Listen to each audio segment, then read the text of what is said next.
Hello guys, आज चाहिँ म आफ्नो घरमा खाजा बनाउन लागिरहेको छु अर्ग्यानिक, जसमा मैले आलु फुटाएको छु जुन चाहिँ तरकारी बनाउनको लागि अनि फापर पिठोको रोटी बनाउन लागिरहेको छु।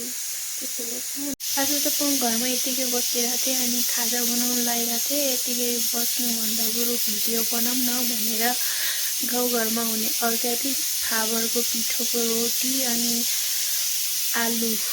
आलुको तरकारी बनाउन लागिरहेको छु। यस्तो भिडियो बनाएर हालौँ न त, भिडियो नहालेको पनि कति भयो भनेर म आज भिडियो बनाउँदैछु।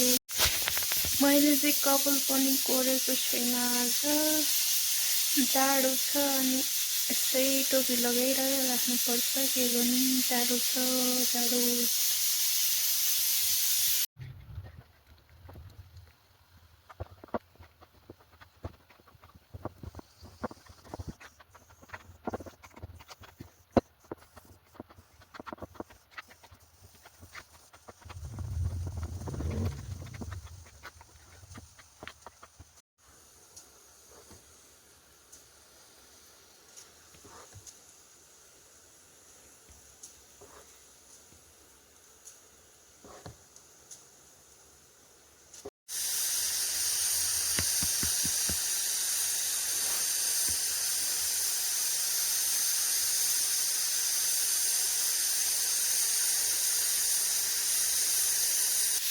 यहाँ चाहिँ मैले आलु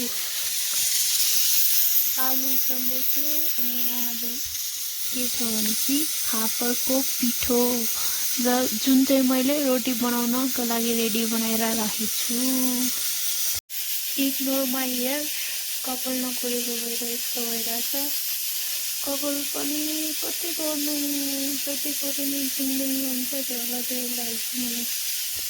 आज चाहिँ अर्ग्यानिक खाजा बन्न लागिरहेको छ है। मैले चाहिँ यहाँ यसलाई त हामीले झाङ्गा भन्छौँ, रोटी बनाउनको लागि यो तयार गरिसकेको छु। यो तातेपछि मैले रोटी हाल्छु र साथीहरू झाङ्गा पनि तातेको छ। झाङ्गा पनि तातिसकेको छ। अब चाहिँ म यसमा रोटी हाल्छु है। फर्स्टमा चाहिँ यसलाई अलिअलि चलाउनु पर्ने हुन्छ।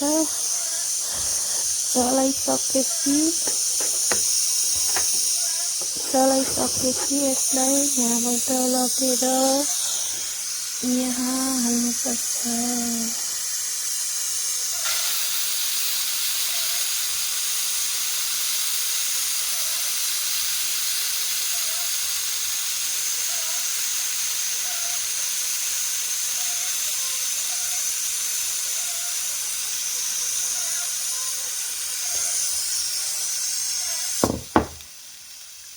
अनि माथिबाट यसलाई यसरी चलाउनुपर्छ अनि यो चाहिँ ठ्याक्क सर्कुलर भयो। यसलाई एकछिन पाक्न दिनु पर्यो।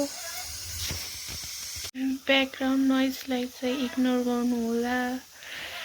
पछाडि चाहिँ कुखुरा कराइरहेको छ, किन कराइरहनु, तर पनि इग्नोर गरिदिनु होला। यहाँ चाहिँ मेरो रोटी पाक्दैछ है, हेर्नुहोस्। अब यो चाहिँ फर्काउने बेला भए जस्तो छ। यसलाई चाहिँ यसरी समात्ने अनि यसो गर्ने। हेर्नुहोस् यो कति राम्रो भयो होइन, स्मुथ भइरहेछ। यसलाई छिटो पाक्नको लागि माथिबाट यसले ढाक्ने। यसरी राखेपछि छिटो पाक्छ के यो चाहिँ। म चाहिँ अब यहाँ आलु छोराउन लागिरहेको छु तरकारीको लागि। यो रोटी चाहिँ पाक्दै गर्छ, यता म आलु छोराउन लागिरहेको छु। यसरी छुट्टा छुट्टै राखिरहेको छु कि आलु चाहिँ, किनभने यसरी राख्यो भने छिटो सेलाउँछ अनि छोराउन सजिलो हुन्छ, त्यही भएर। अनि गाइस, रोटीको फाइनल लुक चाहिँ यस्तो भयो, हेर्नुहोस्। यस्तो भएको छ।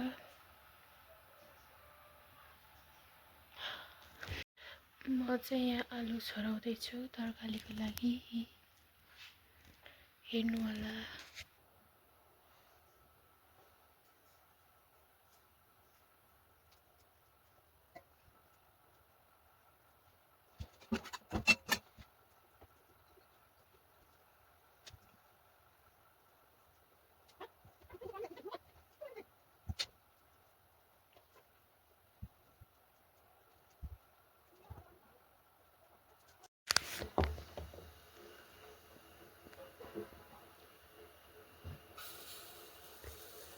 रोटी चाहिँ यस्तो मजाले आफै फैलिन्छ के, आफूले चलाउनु पर्दैन त्यति, आफै फैलिन्छ है।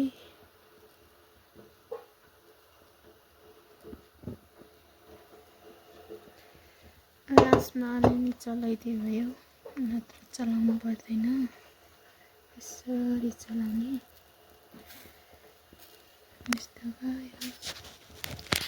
यस्तो भयो। गाइस मलाई चाहिँ रोटी पुगेन सबैलाई बाँड्दा, त्यसैले म चाहिँ ओन्ली तरकारी खाँदैछु, तरकारी अनि चिया।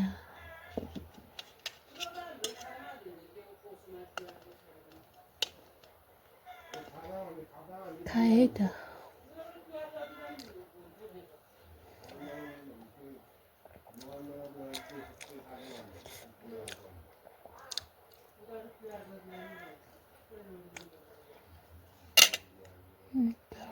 यहाँबाट यस्तो राम्रो भ्यू देख्छ, भ्यू हेर्नुहोस् है।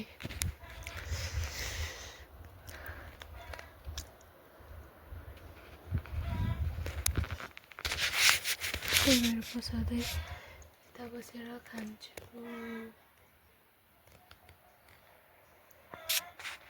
Thank you so much for watching.